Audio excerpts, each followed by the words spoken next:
Ashley wants to know if something could have saved her dad in ICU after cardiac arrest who passed away. If you want to know the answer to that, stay tuned. My name is Patrick Hutzel from intensivecarehotline.com, and I have another quick tip for families in intensive care. So Ashley says, hi, Patrick. My dad just went into cardiac arrest, out for 10 minutes and was saved. Brought to the hospital, had another episode of another cardiac arrest. He was put into a coma and he has been in intensive care. He is not brain dead, but does show signs of a stroke or previous strokes. They took him on and off sedation and he had seizures, but seemed like he wanted to wake up, but couldn't. He's 59. They found he was an organ donor and pretty much the same as in one of your videos, although because he was a donor, they pushed end of life, take him off life support and everything. Well, we tried and he didn't pass in the 2 hours. So he was brought back to his room here for another 24 hours until he let go. I just feel like his heart was so strong and his kidneys and liver were in great shape. I just don't understand why we gave him medicine and let him go. Like, was there any other choice? From Ashley. Ashley, I'm very sorry to hear what's happened here. Ashley, there's always another choice. Always another choice. Now, I am not exaggerating that when I'm saying to you that if you had come to me when this all happened, that I argue we could have saved your dad's life.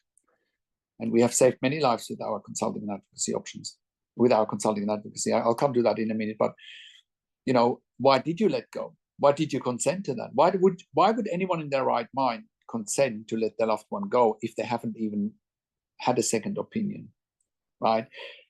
Are they pushing for end of life, which is what they've done in your situation? Yes, they have. But why did you give in? Well, one thing that families in intensive care need to learn, and they need to learn that very fast, is take responsibility for outcomes. If you're not taking responsibility for outcomes and you let people walk all over you, well, you let people walk all over you. That's your choice. Not a good choice. Okay. So all I can say is what you needed in this situation, get a second opinion and basically just not agree to end of life. People can be kept alive on life support for days, weeks, months on end. If then your dad hadn't woken up and he would have continued with the seizures and he wouldn't have been improving, there's plenty of time to talk about end of life. You decide when you want to start end of life discussions, not they, not intensive care teams. Intensive care teams are very good at creating narratives, negative narratives in particular. Why would you even let them? Why would you let them create a negative narrative? Why don't you create a positive narrative by doing research, by getting a second opinion, right? If your dad was an organ donor, yes, they probably would have pushed harder, right? But at the end of the day, there might have been clinical reasons why he was dying. I don't know. But why would you not gotten a second opinion? You would have had us look at medical records. You would have me talk to doctors and nurses and ask all the questions that you haven't even considered asking, but must be asked when you have a loved one critically ill in intensive care. Now you're looking for answers. Unfortunately, now it's too late. My question always is, where is the urgency to kill someone? Please explain that to me. Where is the urgency to kill someone? Right? That's the biggest question to me. Right? Where's the rush? There needs to be a rush and an urgency to try and keep someone alive. You need to turn this on its head. So don't let the intensive care team dictate the narrative to you, because that's what you've done. You let them dictate the narrative. Right? Not a good idea. Not a good idea. It's so much better to look for consulting and advocacy while your loved one is alive and not afterwards look for answers when it's too late. Right? So if your dad was not brain dead, he might have been brain damaged, but that doesn't mean he couldn't live. You know, you got to ask the right questions. The biggest challenge for families in intensive care is simply that they don't know what they don't know. They don't know what to look for. They don't know what questions to ask. They don't know their rights, and they don't know how to manage doctors and nurses in intensive care. Right? That's exactly what you're dealing with. So,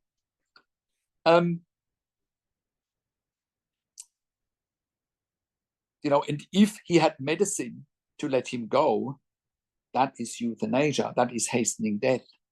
The definition of euthanasia is hastening death. Euthanasia is illegal.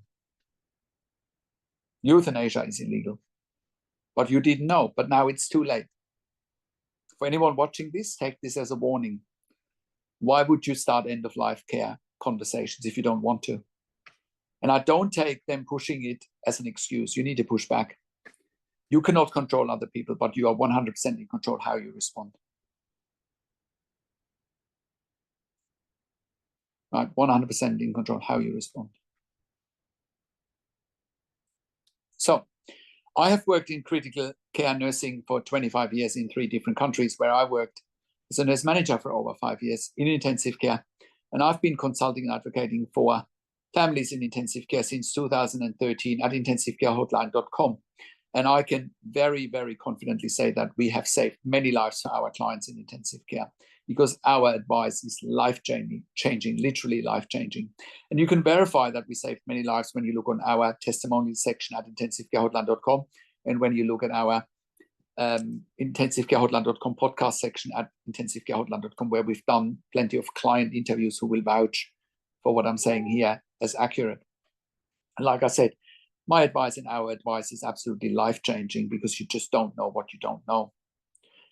And that's why we have helped hundreds and hundreds of members and clients over the years all over the world to improve their lives instantly, to save their loved ones' lives, to prolong life, to change outcomes with our consulting and advocacy. And you can join a growing number of members and clients, and we can help you very fast.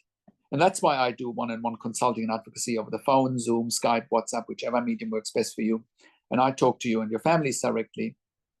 I talk to doctors and nurses directly.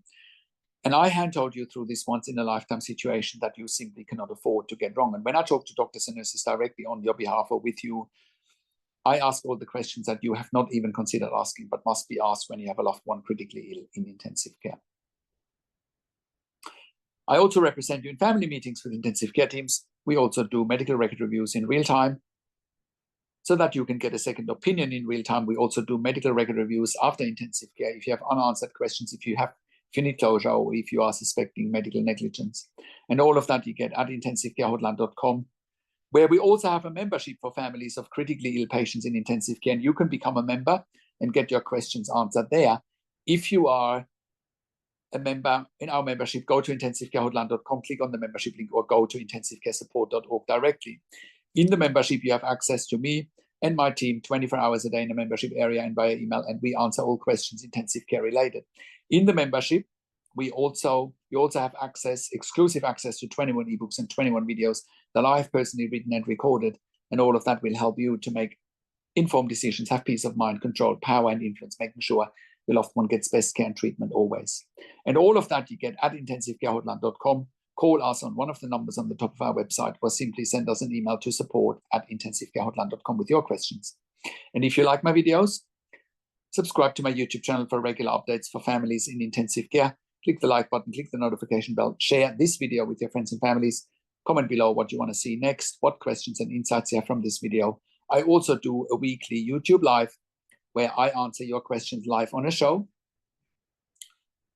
And you will get notification for the YouTube live if you are a subscriber to my YouTube channel, or if you are a subscriber to my intensivecarehotline.com email newsletter. Thank you so much for watching. This is Patrick Hutzel from intensivecarehotline.com, and I will talk to you in a few days. Take care for now.